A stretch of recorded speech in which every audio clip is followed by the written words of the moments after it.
जय मसीह। मत्ती 26 अध्यायको 39 पदले यसरी भन्छ, अनि उहाँले अलि अगाडि गएर लम्पसार परि प्रार्थना गर्नुभयो, हे मेरा पिता, हुनसक्छ भने यो कचौरा मबाट हटोस्, तरै पनि मैले इच्छा गरे बमोजिम होइन, तर तपाईँले इच्छा गर्नुभए बमोजिम होस्।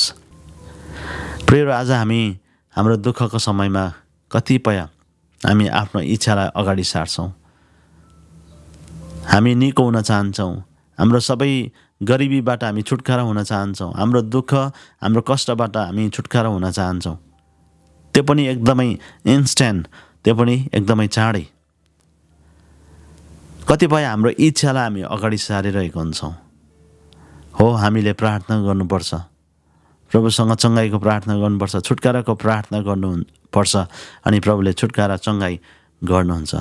तर त्यसको साथसाथमा हामीले जान्नुपर्ने बुझ्नुपर्ने कुरा के छ भने, हाम्रो त्यो परिस्थितिमा हामी जाँदै गर्दाखेरि, हाम्रो हरेक खराब परिस्थितिहरूमा, हाम्रो बिमारमा, हाम्रो रोगमा, हाम्रो अभावमा, हाम्रो कष्टहरूमा, हाम्रो सतावटहरूमा, हाम्रो एक्लोपनमा, निराशामा हामी जाँदै गर्दाखेरि हामीले जान्नुपर्ने चाहिँ परमेश्वरको इच्छालाई हामीले खोज्नुपर्छ। प्रियहरू, आफ्नो इच्छा मात्रै घरिघरि अगाडि सार्ने होइन, र मलाई यस्तो गरिदिनुहोस् होइन, तर हामीले यसरी प्रार्थना गर्नुपर्ने रहेछ, पिता तपाईँको इच्छा पुरा होस्, तपाईँको इच्छा पुरा होस्।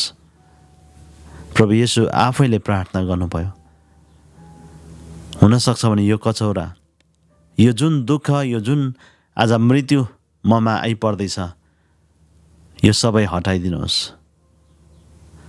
तर मेरो इच्छा होइन, तपाईँको इच्छा पुरा गर्नुहोस्। आज प्रभु येशू ख्रीष्ट कल्वरीको क्रुसमा मर्न अनि गाडिन अनि तेस्रो दिनमा बाउरी उठ्न आवश्यक थियो।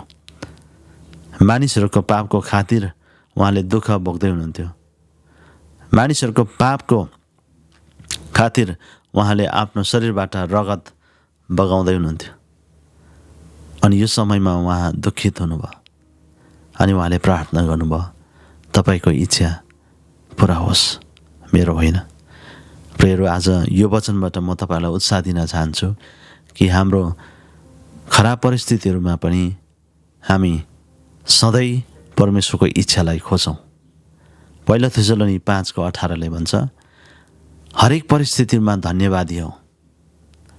हामी हरेक परिस्थितिहरूमा, हाम्रो दुःखमा, हाम्रो सुखमा, हाम्रो प्रशस्ततामा, अभावमा हामी धन्यवादी हुनुपर्छ।